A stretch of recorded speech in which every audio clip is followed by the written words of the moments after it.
Bem-vindos ao debate, o nosso espaço de reflexão sobre múltiplas perspectivas. Hoje vamos debater a psicoquinese, mais concretamente a macropsicoquinese e os fenómenos conhecidos como poltergeists. Temas que desafiam a própria essência do nosso modelo físico clássico, não é? Sem dúvida. E o nosso ponto de partida assenta em décadas de documentação científica, investigações laboratoriais parapsicológicas e casos rigorosos de estudo no terreno. Imaginem que trancam uma engrenagem mecânica, incrivelmente leve e perfeitamente calibrada, numa caixa de vidro completamente selada. Um vácuo artificial, basicamente. Exato. É um vácuo artificial, impenetrável ao vento, a variações de temperatura e, bem, a campos magnéticos. Agora imaginem que, apenas por concentrarem a vossa intenção e olharem para essa roda, a conseguem fazer girar. Hoje o nosso foco central é a análise rigorosa das evidências em torno da psicocinese, ou PK, e dos fenómenos de macropsicocinese, que desafiam os pilares mais básicos da nossa compreensão da física. Onde o debate aquece a sério. Precisamente, a questão que nos traz aqui hoje é clara. Estaremos perante anomalias físicas genuínas, onde a mente influencia diretamente a matéria, ou seja, um fenómeno estritamente objetivo, ou estaremos apenas a observar uma complexa interação entre a psicologia cognitiva, a falibilidade da nossa memória e variáveis ambientais que o cérebro humano interpreta de forma errada? Uma ilusão de ótica e de percepção. Nem mais. A minha posição como defensora neste debate, baseada nos dados empíricos que vamos discutir, é que a medição através de instrumentos físicos sob observação controlada sugere a existência de eventos anómalos reais, eventos que a física clássica pura e simplesmente não consegue explicar. E a minha perspectiva, olhando exatamente para esses mesmos dados, é que estes eventos são primariamente o resultado de perfis psicológicos incrivelmente sensíveis a estímulos ambientes ambíguos. Portanto, tudo na cabeça das pessoas. No fundo, sim. Quando combinamos essa hipersensibilidade com crenças pré-existentes e com ilusões cognitivas que a neurociência já mapeou perfeitamente, o que temos é a ilusão perfeita de um evento paranormal. Não é uma violação das leis da termodinâmica. Para começarmos a explorar esta fronteira, precisamos de compreender a transição entre a mera impressão subjetiva e a medição mecânica. Quer dizer, é muito fácil num laboratório desvalorizar um sujeito que diz senti uma presença, não é? Claro, isso é anedótico. É totalmente subjetivo. Mas a ciência avança quando isolamos as variáveis e os testes de que dispomos vão muito além da mera imaginação humana. Quero pegar no exemplo prático que referi na introdução, a famosa roda de Edgley. Um clássico da literatura anómala. Sim, e para quem nos está a ouvir e não consegue visualizar, nós estamos a falar de uma roda de bicicleta pesada. Falamos de um instrumento minúsculo, meticulosamente fabricado, equilibrado sobre a ponta de uma agulha para reduzir a fricção física a quase zero. Certo. Para testar este fenómeno, os investigadores colocaram esta roda dentro de um recipiente hermeticamente selado. Porquê? Porque a ciência exige a eliminação de hipóteses triviais. Os dados mostram que testaram o impacto do calor para despistar correntes de convecção térmica. Eletricidade estática. Exatamente. Testaram a estática, o magnetismo, a luz, até a vibração sísmica da sala. E bem, nada, absolutamente nada da física convencional fazia a roda girar. No entanto, sob observação rigorosa, o indivíduo coloca as mãos perto do exterior do vidro, foca-se e a roda move-se. E os investigadores dizem que foi a intenção? Mais perturbador ainda, move-se sob o controle direcional consciente do sujeito. A pessoa decide fazê-la girar no sentido dos ponteiros do relógio e consegue. Para a roda voluntariamente e depois fala girar no sentido oposto. Repare, isto não é um erro de memória, é um evento mecânico, registado sob condições de total isolamento. Pois eu vejo a questão por outro prisma. Quando analisamos a montanha de alegações sobre objetos que se movem, ou fenómenos poltergeist, temos de admitir que a esmagadora maioria começa com erros cognitivos incrivelmente mundanos. É um motor de inferência que reconstrói memórias em tempo real, no conceito de interferência retroativa da memória. É como quando juramos a pé juntos que trancamos a porta do carro à noite. Porque é a nossa rotina. Exatamente, mas no dia seguinte a porta está aberta. O nosso cérebro, a tentar criar uma narrativa coerente, colou a memória de termos trancado a porta há 3 dias, na noite de ontem. Nós ajustamos a memória para justificar o presente. Certo, compreendo a falibilidade da memória em tarefas rotineiras, mas estamos a falar de cientistas a observar uma roda selada em tempo real, não de alguém que perdeu as chaves de casa e não se lembra. Mas o mecanismo de erro cognitivo estende-se à observação também. Para abordar o ponto sobre eventos complexos como a roda de Edgley, temos de olhar para quem está na sala. As investigações mostram que estes eventos não ocorrem num vácuo humano. Requerem um perfil clínico muito específico, o chamado assombrador ou catalisador do fenómeno. E este perfil tem duas variáveis essenciais. A primeira é a transliminalidade.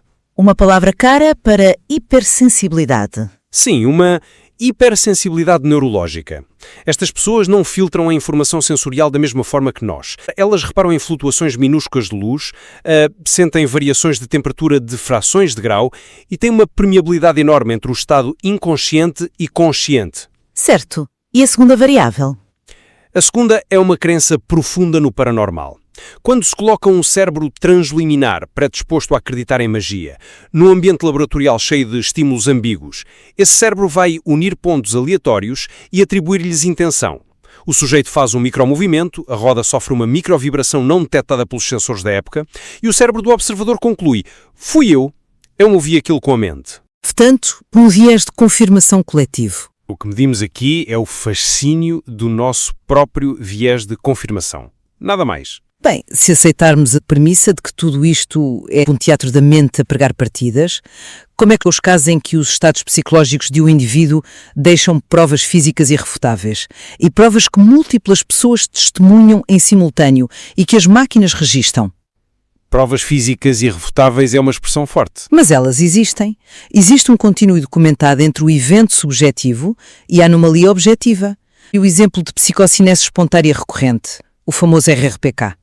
A tempestade emocional adolescente. Sim, existe um caso profundamente documentado de um rapaz, um adolescente, com problemas severos de emoções reprimidas. Ele não conseguia comunicar a sua frustração. E onde é que essa frustração se manifestava? Em interferências físicas e elétricas nos telemóveis e telefones fixos da casa. A situação era tão extrema que a família escondia o telemóvel debaixo de uma enorme panela de metal na cozinha. Uma gaiola de Faraday improvisada pela mãe. Exato, a tentar criar uma gaiola isoladora para calar o ruído. Os investigadores chegam ao local e fazem um teste simples. O rapaz pega num telemóvel, liga para a mãe e vai para outra divisão da casa. Em 15 segundos, a anomalia começa. E o que ouvem? O investigador pega no auscultador e ouve estática pura. Um feedback agudo e agressivo, medido e audível. Estática num telefone analógico ou feedback num telemóvel antigo. Quer dizer, isso são flutuações eletromagnéticas perfeitamente normais. Normais? Com aquela intensidade. Em aparelhos eletrónicos que não estão blindados de forma profissional, sim. Onde está a ponte objetiva entre o cérebro do rapaz e o altifalante do telefone? A ponte está na correlação e na causalidade em tempo real. Num dos testes, quando outro investigador apanha o telefone e a anomalia cessa misteriosamente, o rapaz que está na outra divisão e não sabe o que se passa na cozinha fica visivelmente frustrado. Ele começa a gritar para o telefone, a sua tensão emocional dispara. Exatamente nesse milissegundo de pico emocional, a anomalia acústica regressa de forma violenta e é ouvida por todos os cientistas na sala. Uma coincidência temporal. Eu não diria. Pensemos neste rapaz como um condensador humano. Na eletrónica clássica, um condensador armazena energia elétrica até atingir a sua capacidade limite e quando já não aguenta mais, Descarrega. descarrega essa energia de forma violenta e instantânea num arco voltaico. Se emoções intensamente reprimidas não conseguem encontrar a sua via de expressão verbal normal e a tensão se acumula no sistema nervoso central, por que é tão anticientífico postular que essa energia descarrega no ambiente físico? Porque a biologia... Se múltiplos cientistas medem a perturbação eletromagnética em simultâneo com o pico de fúria do rapaz, fechar os olhos a essa correlação não será pior do que a própria crença no paranormal? Lamento, mas não engulo essa justificação do condensador humano. É uma metáfora muito poética, mas a biologia não funciona como um circuito impresso. Mas o sistema nervoso usa eletricidade. Precisamos apenas de olhar para a psicologia ambiental e para a neurobiologia.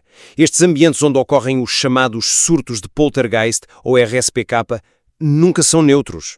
A medição ambiental mostra-nos que estes locais estão saturados de anomalias nos campos eletromagnéticos, os chamados CEM. As leituras demonstram picos súbitos de intensidade e, curiosamente, supressões agudas onde o campo colapsa num silêncio profundo, criando uma avalanche de atividade. E como é que isto afeta o ser humano?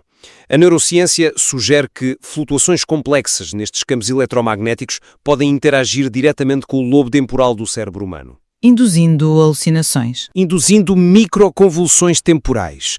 E o que é que uma pessoa sente quando isso acontece? Sente paranoia, sente uma presença invisível na sala, sofre alucinações auditivas e visuais menores e experimenta picos de ansiedade absolutamente inexplicável. Que o ambiente é o culpado? Estou a dizer que estão a inverter a flecha da causalidade. Já sabemos que tem um perfil transliminar. Ele é um receptor humano hiperafinado. Quando ocorrem estas avalanches eletromagnéticas na casa que, de resto, causam a estática nos telefones, essas mesmas ondas invisíveis estão a bombardear o lobo temporal do rapaz. É a anomalia física da casa que desencadeia a frustração e a fúria nele.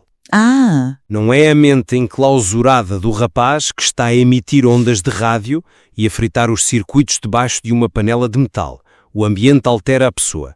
Exigir que a angústia de um adolescente reescreva as leis da física é ignorar a explicação fisiológica que temos mesmo à nossa frente. É um contra-argumento robusto. Mas quem nos está a ouvir em casa deve estar a pensar: muito bem, se o problema é o ambiente eletromagnético caótico de uma casa de família, então coloquem a pessoa num laboratório onde esse ambiente possa ser completamente neutralizado. O que é muito difícil de fazer. Mas é precisamente isso que a investigação avançada fez. Para resolver esse dilema entre causa ambiental e influência humana, a ciência isola as variáveis físicas. Vamos olhar para o caso do Ted Serious, O famoso fotógrafo psíquico. amplamente estudado pelo psiquiatra Jules Eisenbud. O Ted Serious era capaz de produzir fotografias de pensamento. Ele pegava numa câmara Polaroid e, sublinho, Polaroid, o que significa que o filme é revelado instantaneamente, eliminando o laboratório obscuro. Certo, o químico instantâneo. Ele apontava para a sua própria cara ou para o vazio e a fotografia revelada mostrava imagens detalhadas de edifícios, cidades ou monumentos. E as condições de controle? Eisenbud colocou Serious no interior de uma gaiola de Faraday. Uma câmara de isolamento total. Sim, uma gaiola de Faraday bloqueia todas as influências de campos eletromagnéticos externos. Não há ondas de rádio, não há flutuações magnéticas, não há interferência ambiental. Se a teoria da avalanche do lobo temporal fosse a explicação definitiva, Serious, isolado na gaiola, não conseguiria manifestar qualquer efeito. Contudo, sob o olhar cerrado de dezenas de médicos, cientistas e engenheiros, ele produziu essas imagens diretamente na película virgem. Não há campos eletromagnéticos a explicar isto. Temos a mente, através da intenção, a precipitar sais de prata num filme fotográfico. Bem, quem nos está a ouvir também deve estar a perguntar-se como é que dezenas de médicos conceituados se deixam enganar se isto for um truque. Exato, como? Os médicos têm anos de treino rigoroso para diagnosticar patologias na anatomia humana. Eles não têm treino nenhum para detectar ilusionismo e prestidigitação. Quer a magia de palco? E é por isso que os mágicos profissionais enganam cientistas tão facilmente. E no caso do Ted Serious, toda a sua premissa de controle hermético desmorona quando olhamos para um pequeno e infame detalhe. O gizmo. O pequeno cilindro de papel. De facto fantástico. Era um simples tubo feito de papel enrolado que o próprio Serious construía E que encostava à câmara. e que fazia questão de encostar fisicamente à lente da Polaroid. A justificação oficial, que o Eisenbud incrivelmente engoliu, era que este cilindro de papel era um ritual psicológico, uma muleta necessária para ele focar a sua energia mental. Mas ajudava à concentração? Vamos pensar na logística espacial da sala. Mesmo dentro da tal gaiola de Faraday, o Serious ficava extremamente agitado durante as sessões. Saltava pela sala, transpirava profusamente, bebia grandes quantidades de álcool e movimentava os braços de forma errática. Sim, o comportamento dele era excêntrico. O que temos aqui? Magia de palco básica. O ilusionismo baseia-se na distração, no movimento caótico para desviar o olhar do observador.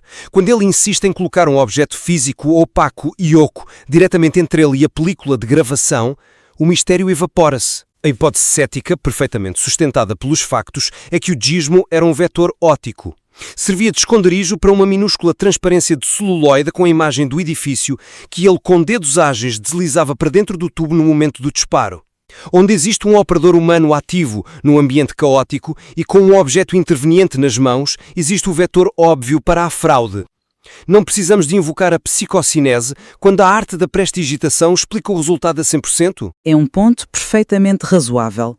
É evidente que onde há um ser humano a tocar no aparelho, há fricção metodológica. Fiquei perfeitamente ciente disso. Mas é exatamente por essa margem de dúvida histórica que a parapsicologia moderna e o estudo das anomalias evoluíram para a monitorização tecnológica isolada. Retiramos o degismo, retiramos o ilusionista hiperativo da sala, retiramos o contacto humano. Vamos aos tempos modernos, então. O debate tem de se focar nos dados contemporâneos. E falo especificamente do chamado Whisper Study, o estudo dos sussurros. A premissa era monitorizar eventos poltergeist, não através do testemunho assustado de moradores, mas através de tecnologia fria e impessoal. Deixar as máquinas trabalhar. Os investigadores colocaram bolas de praia em cima de várias mesas de cabeceira numa casa com alegada atividade. Instalaram múltiplas câmaras de vídeo e data loggers, sensores que registram temperatura, pressão atmosférica e vibrações sísmicas ao milissegundo. Certo. O famoso estudo onde a física dita normal tentou intervir para explicar as quedas. Precisamente. E os dados que retiraram são esmagadores. As gravações mostram que as bolas de praia caíram das mesas 10 vezes no espaço de 1 hora. 10 vezes? 10 vezes! E isto aconteceu após a tecnologia provar que as bolas permaneceram perfeitamente imóveis, estabilizadas, nas exatas mesmas condições ambientais durante 30 a 40 horas consecutivas. Quando os cientistas tentaram replicar o efeito usando a física que conhecemos, falharam redondamente. Uma bola de praia. Não é um objeto pesado, claro, mas é uma esfera que requer uma força de atrito e um vetor de força específico para quebrar a inércia. Não cai sozinha com o vento. Exato. Eles saltaram no chão de madeira da casa para criar vibrações extremas. Os dataloggers registaram o sismo em miniatura, mas a bola não se moveu. Ligaram ventoinhas de teto na potência máxima para simular correntes de ar invisíveis. A bola não rolou. Até ar comprimido usaram, creio eu. Superaram ar comprimido. Nada. Eles isolaram o vento, a vibração estrutural e o magnetismo. A bola só caía quando não havia causa física detetável. Pois. Chegados a este nível de purificação de variáveis, se insistirmos sempre na premissa de que tem de ser uma fraude metodológica, não estaremos a transformar a navalha de Occam num dogma inflexível? A explicação mais simples já não é a fraude. A explicação mais simples, corroborada pelos sensores, é que existe um fenómeno mecânico real que nós ainda não sabemos categorizar. Que a minha recusa é dogmática? A teimosia cética passa a ser tão irracional como a fé cega. Não diria que é uma teimosia irracional. Trata-se de facto de parcimónia epistemológica, do bom senso inerente ao método científico.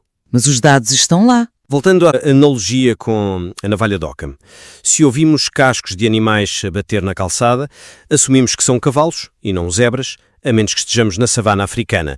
Quando uma bola cai de uma mesa, assumimos a gravidade ou a mecânica clássica, não assumimos que o pensamento de alguém a empurrou. Mas falharam em replicar a mecânica. Não podemos varrer para debaixo do tapete que os próprios investigadores mantêm cautela extrema. O diretor dessa investigação admitiu perante os dados e cito a ideia geral. Pode tratar-se de uma fraude super complexa que eu simplesmente não detectei com esta tecnologia. Sim, é possível. É uma admissão de humildade científica. Os sensores provaram que as bolas estiveram paradas dezenas de horas. Sim, estiveram paradas. Mas estes eventos de queda só começaram a ocorrer quando a pessoa certa estava no ambiente circundante. o tal catalisador. Voltamos à estaca zero. O fenómeno não é universalmente reproduzível num vácuo perfeito. Depende da presença no edifício de um indivíduo com aquele perfil específico de hipersensibilidade. Se a macropsicoquinese fosse uma força fundamental da natureza, ativada por estados conscienciais, seria suscetível de replicação independente. A gravidade afeta toda a gente, não é? O facto de exigir um catalisador humano reintroduz todas as vulnerabilidades da manipulação indireta. Nós sabemos como o ser humano é inventivo. Antes de postularmos que a intenção psíquica consegue mover polímeros plásticos através do éter, o que deitaria abaixo séculos de física clássica, precisamos de garantir que a probabilidade de manipulação se aproxime matematicamente do zero absoluto. Fios de nylon invisíveis, correntes térmicas. Seja o que for, o erro tem de ser zero. E não estamos lá. Mas é exatamente essa a beleza do processo científico. É por exigirmos que a possibilidade de erro metodológico deixe até ao zero que a nossa instrumentação continua a evoluir. E é nesse rigor que me parece que as nossas posições podem encontrar alguma convergência. Sem dúvida. Resumindo a minha perspectiva em função daquilo que analisamos, eu não fecho os olhos aos limites da percepção humana, mas recuso-me a ignorar o peso dos dados físicos brutos, quando observamos o controle direcional rigoroso de uma roda isolada num vácuo. Sim, o primeiro ponto. Ou o colapso eletromagnético que acompanha em simultâneo os picos emocionais na RSPK, ou ainda as anomalias captadas por dataloggers militares que resistem à replicação mecânica no estudo das bolas de praia. O cenário aponta numa direção concreta. Existe factualmente uma interação contínua entre a consciência humana e o ambiente físico. A nossa física clássica simplesmente ainda não desenvolveu a sintaxe teórica para mapear esta força. E da minha parte, a conclusão permanece inabalável na defesa da biologia e do ambiente natural. Até que a investigação consiga remover cirurgicamente a variável do viés cognitivo humano, não podemos reescrever os manuais. Percebo a resistência. Até podermos testar a transliminalidade neurológica sem a contaminação de crenças pré-viasadas e até que a fraude complexa seja impossibilitada em laboratórios estéreis, não podemos ceder. A explicação mais elegante e parcimoniosa continua a residir nas fascinantes limitações da arquitetura do nosso próprio cérebro. A falha humana. A forma como reconstruímos memórias a posteriori e a nossa vulnerabilidade às microscópicas cascatas eletromagnéticas do ambiente explicam os efeitos registados. Não precisamos de inventar uma termodinâmica mística quando a neurociência nos dá as chaves para decifrar a ilusão. O que é fascinante em todo este corpo de trabalho empírico é que, apesar da nossa divergência diametral sobre a verdadeira causa original, se é a mente ou o ambiente, há uma atitude de fundo que nos une. Algo que é defendido pelos próprios investigadores ao longo dos dados recolhidos. Ambos concordamos que a postura correta para analisar este território é a do cético simpático. Sem sombra de dúvida. É a única via intelectualmente honesta. A ciência robusta não pode aceitar eventos extravagantes pelo seu valor aparente. Um calafrio no meio da noite é apenas um calafrio, até se provar exaustivamente o contrário. O ceticismo é o nosso filtro. O ceticismo é o nosso filtro de qualidade. No entanto, um ceticismo genuíno e construtivo não vira a cara à anomalia só porque os dados perturbam a ordem estabelecida. Se os sensores dizem que as bolas caem de uma mesa contra as leis da inércia esperada, temos a obrigação científica de tentar perceber o porquê. Exatamente. Seja para validar o empírico na parapsicologia, seja para descobrir novas e fascinantes falhas processuais na psicologia humana. Absolutamente, porque se tomarmos a decisão confortável de deitar fora dados inconvenientes só porque eles ameaçam as equações de Newton que aprendemos na escola, garantimos que nunca vamos compreender a fundo o que está a acontecer naqueles raros e fugados momentos em que a maçã parece hesitar por um milissegundo no ar antes de tocar no chão. Uma bela imagem para terminar. A fronteira exata entre a falha da nossa percepção e a verdadeira elasticidade da realidade física continua a ser um dos campos mais férteis e profundos do inquérito científico. Aconselhamos toda a gente a mergulhar nas minúcias técnicas e nos relatórios de caso que discutimos hoje para, através da razão, traçarem a sua própria linha na areia. Continuem a interrogar os dados e a vossa própria mente. E questionar é o primeiro passo. Nem mais. A ciência precisa da anomalia. Espero que tenham gostado. Obrigado por estarem aí. Não se esqueçam de seguir o canal. Isso é mesmo importante para nós. Até breve.